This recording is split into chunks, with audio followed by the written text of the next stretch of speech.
Hi, now that we will discuss logistic regression. So suppose that y's are binary response variable.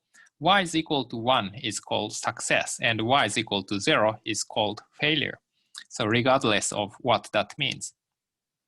And x1 to xq are q different predictors. And define probability of y is equal to 1 as p.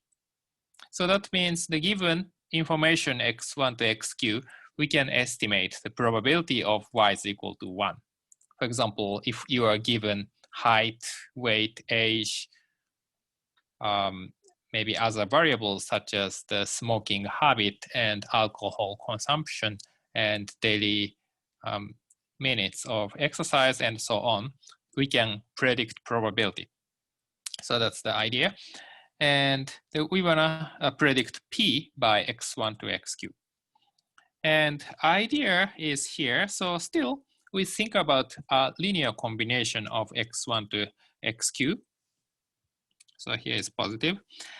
But in that case, actually the range for this linear combination usually ranges from negative infinity to positive infinity. If x1 gets larger and if beta 1 is positive, then the entire quantity gets larger and larger. So the idea is that we use some function. Okay, so P ranges from 0 to 1 because it's probability, but we think about this so-called logistic function or logit function, we say. Then this eta ranges in R. Okay, so this ranges in R, and P ranges from 0, 1. So logit function is log of P over 1 over P. So logit function is actually similar to the tangent curve. So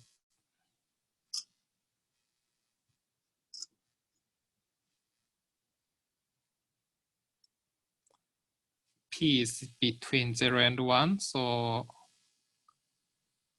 like this, and the curve looks like this. So this is logit function. And actually one convenient fact is that we have the inverse function. Inverse function has also an analytical form. So P is equal to exponential of eta over 1 plus exponential of eta. And eta ranges from negative infinity to positive infinity. So you can imagine that P ranges from 0 to 1 with this formula. So eta is very large number, then denominator and numerator are almost the same. So it approaches to 1, but never exceeds 1. If eta gets smaller and smaller, then this is almost 0 over 1. So P approaches to 0, but never less than 0. So that means we have eta and P.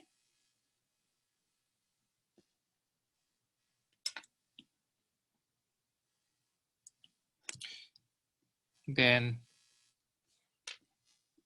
the function looks like this. And here it's 1 and here it's 0. So this is logit function or logistic function, and this is inverse logit function or inverse logistic function, we say. So this is the idea of the logistic regression. So important concept, two important concepts. At first, we think about probability. And the second thing is we have this transformation of P into eta. And since we have already taken probability, so this formula doesn't include any error term. So in linear model, we have error term, but we take probability. Probability is a kind of expectation. So after taking expectation, error disappears because error is on average 0. Okay, so this is an overview of logistic regression. And next, we want to discuss how to estimate these parameters in logistic regression. So we have parameter beta naught to beta q. So we call it as beta. And these parameters are estimated by maximum likelihood method. So the likelihood Yeah, so basically, if y is equal to 1, the likelihood is p. Okay, so we remember that p is probability of y is equal to 1. So actually, if, for example, this is 80%, p is equal to 0.8, and actually y becomes 1, then likelihood is 80%, 0.8. And if y is equal to 0, even though p is equal to 0.8, then likelihood is 20%, right? So p is equal to 0.8, that means probability of y is equal to 0 is 1 minus p. So if this is 0.8, then this is 0.2. Okay. So in total, if we have n observations, then likelihood for beta is described by this. So, okay, so this is not a function of beta on surface, but actually this pi is e to the eta I, this is i's observation, and eta I is equal to beta naught plus beta 1x1 plus up to beta q xq. So in fact, so these are function of beta naught to beta q. So this is actually a function of beta. So we maximize this function with respect to beta naught to beta q. Yeah, and often it's more convenient to think about log of likelihood function. So anyway, log is the monotone increasing function. So minimizing capital L is and minimizing this lowercase l are the same thing. And if we write down pi as this form and the 1 minus pi as this form, and we take logarithm and simplify it, then we get this expression. For example, y times exponential of eta I. If we take logarithm, exponential and logarithm cancel. So, and yi comes the just coefficient of eta. So yi times eta I here. And the other part is actually the same for both parentheses. So yi and 1 minus I. So we add up. So that becomes 1. So that is just the log of 1 plus exponential of eta I, and we have n terms, so negative n times this. So the problem, just the issue is how to maximize this function. So yeah, and it's the theory is a little bit abstract. So I would like to have one example on this maximum likelihood estimation. So for example, estimated probability of yi is equal to 1 is, okay, so we have 4 observations and 0.1 and 0.3 and 0.2 and 0.8, for example. Okay, so I is equal to 1, 2, 3, 4. And actual yi is, okay, so 0 and 1 and 0 and 1. Then likelihood is, okay, so we predicted the success probability is 10% and actually failed. So actually 90% is the likelihood. And here, even though success probability was 30%, but actually it is success. So this is 0.3. So here there's 1 minus 0.1. And here just 0.3.